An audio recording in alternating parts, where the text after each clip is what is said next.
Hi, and welcome to this week's edition of Enrichment, where we talk to small business owners and entrepreneurs on strategies and best practices. Now, although small businesses are often at a disadvantage when competing with bigger companies, they can have one advantage. They can always be smarter than the competition. So, let's get right to it. This week, our topic is hallucinogenics. Well, not entirely. Much has been written about generative AI, sometimes called ChatGPT, although the latter are the actual algorithms used to create the content. This AI-generated content can be text, it can be images, can be audio, can be even synthetic data. Now, I like to think of this last one as an example of the alternate facts syndrome. It was popularized by Kellyanne Conway's alternative facts. And those are things that pretty much fall apart upon the slightest scrutiny. But data isn't the only thing that can break down under examination.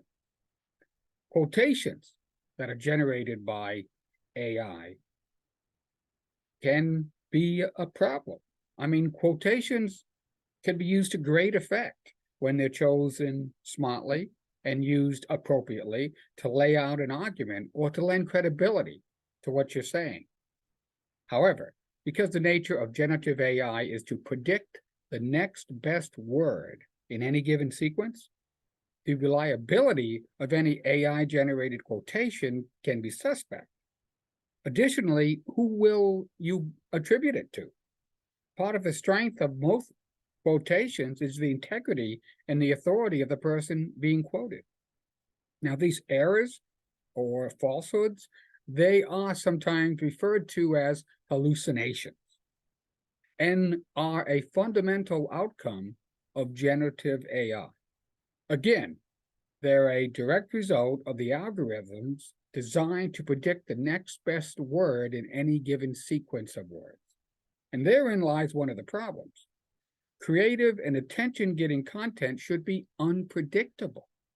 With generative AI, your mind already thinks it knows what's coming, and generative AI delivers exactly that. Now, that's boring, and a sure way to trigger the content consumer to click on to the next post, blog, video, etc.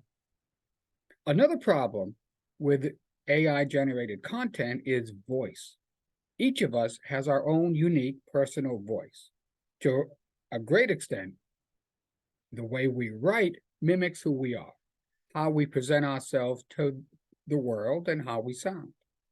AI-generated content is not nuanced enough to recognize any of this. So if someone who knows nothing about you reads your content, they won't recognize the lack of your personal voice. However, if someone who knows you reads your content, the lack of your unique voice is a dead giveaway that your content may be AI generated. And you ask, well, why would this even matter?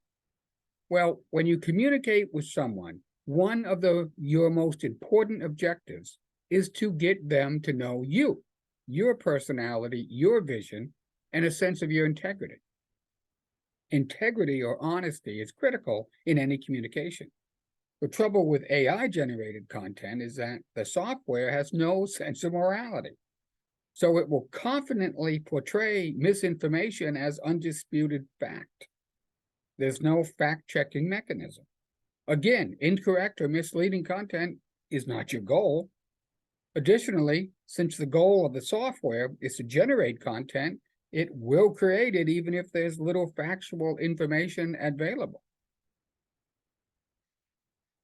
There's also the obvious risk of mediocrity. Yes, your content will be serviceable, but will it be memorable?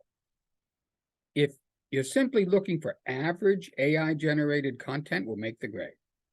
If you're looking for outstanding content that won't be immediately forgettable, you may want to look elsewhere. Now, AI-generated content, I like to think of it, if you're using ChatGPT, I like to think of it as almost a Google on steroids. It's very useful for getting new ideas and to get different perspectives, as long as you put it in your own words. The late Mark V. Hurd, chairman, CEO, and president of Hewlett-Packard and co-CEO of Oracle Corporation, said, "Without execution, vision is just another word for hallucination." Well, I hope you found that useful.